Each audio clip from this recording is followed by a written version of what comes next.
السلام علیکم ورحمۃ اللہ وبرکاتہ۔ آج کا موضوع ہے صحت اللہ کی بڑی نعمت ہے، اس کی قدر کریں۔ اس کے دو پہلو ہیں کہ صحت جو ملی ہے اللہ کی طرف سے، اللہ کی بہت ساری نعمت ہے۔ سب سے بڑی نعمت تو ہدایت ہے، قرآن کریم ہے، ایمان کی دولت ہے۔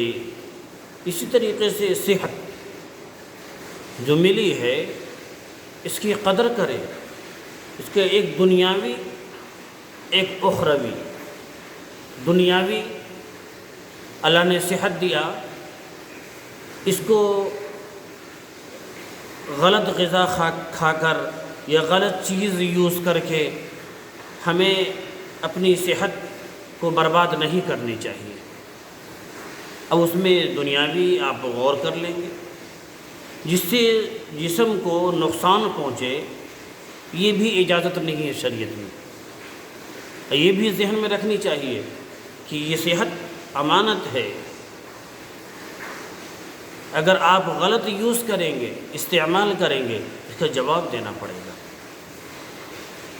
تو یہ صحت جو اللہ نے دیا ہے، غلط چیز استعمال کر کے آپ صحت کو برباد نہ کریں، ورنہ آپ کو جواب دینا پڑے گا۔ یہ ہو گیا دنیاوی۔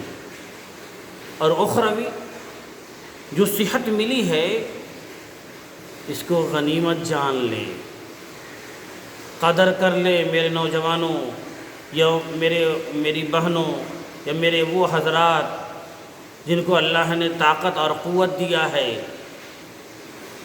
جو بلا وجہ روزہ چھوڑتے ہیں، جا کے پوچھئے ان بوڑھے کمزور سے جو روزہ رکھنے کی کوشش کرتے ہیں، تمنا کرتے ہیں، لیکن صحت ان کو جواب نہیں دیتی اور روزہ نہیں رکھ پاتے ہیں۔ یہ اتنی بڑی عبادت سے محروم رہتے ہیں۔ اگرچہ ان کو ٹینشن لینے کی ضرورت نہیں ہے، شریعت میں گنجائش ہے، صحت نہیں ہے تو آپ معاف ہے، اب فدیہ اس کا ادا کریں گے، لیکن اس کی قدر ان سے پوچھئے۔ اسی طریقے سے ان سے پوچھئے جو سجدہ نہیں کر پاتے، رکوع نہیں کر پاتے، جی ان سے پوچھئے جو بیٹھ کر اشارے سے نماز پڑھتے ہیں۔ اس لیے میرے نوجوانوں، میری بہنوں اور وہ حضرات جن کو اللہ نے طاقت دیا ہے اور طاقت کے باوجود اللہ کی عبادت سے غافل ہیں، بہت سخت مسئلہ ہے، کل پچھتانا پڑے گا۔ اور وہ پچھتانے سے بہتر ہے کہ ابھی جس چیز کی طرف آپ کو توجہ دی جا رہی ہے، اللہ کے واسطے آپ اس کو یاد کر لیں سبق کو اور دوسروں تک پہنچائیں۔ صحت اللہ کی نعمت ہے، اس کی قدر کر لیں۔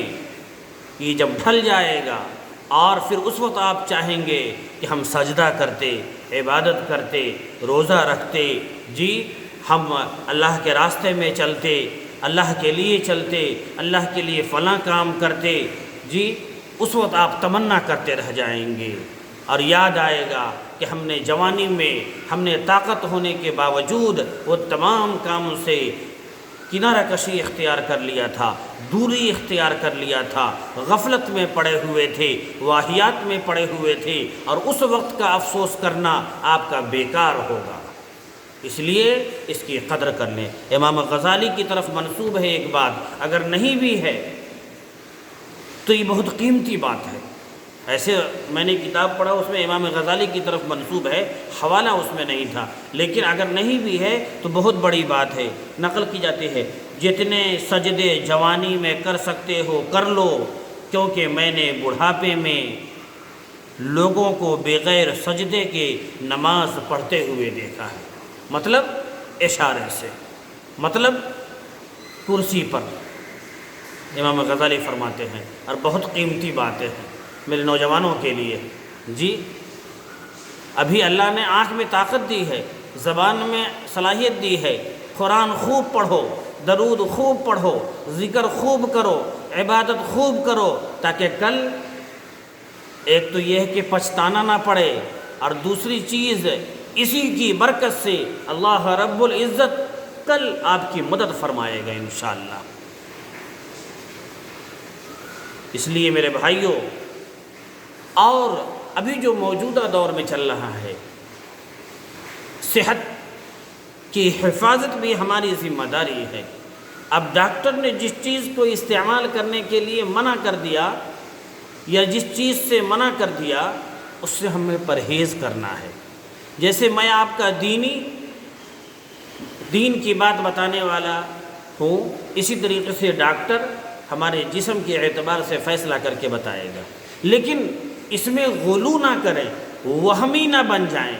گھر میں جو افراد ہیں اور جو ادھر ادھر نہیں جا رہے ہیں، اس سے دوری اختیار نہ کریں، وہمی نہیں بننا ہے، حفاظت کرنا ہے، بچنا ہے۔ تھوڑی تھوڑی باتوں پہ گھر میں وہم کرنے لگتے ہیں، تھوڑی تھوڑی، گھر میں سب لوگ محفوظ ہیں، اس کے باوجود آپس میں یعنی میل جول نہیں ہے، دوری بنائے ہوئے ہیں، یہ وہم ہو گیا۔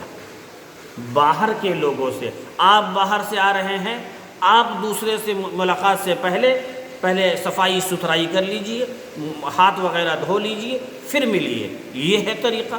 بلا وجہ وہمی بھی نہ بنیے، اور اپنی صحت کا خیال کیجئے، اور جو اصل بات، اب صحت ملی ہے، اللہ کی جہاں تک ہو سکے عبادت کر لیجئے، تاکہ کل پچھتانا نہ پڑے۔ اللہ رب العزت ہمیں بھی خوب عبادت کرنے والا بنائے، خوب نماز پڑھنے والا بنائے، نفل روزہ رکھنے والا بنائے، اور دینی کام کرنے والا بنائے، آمین۔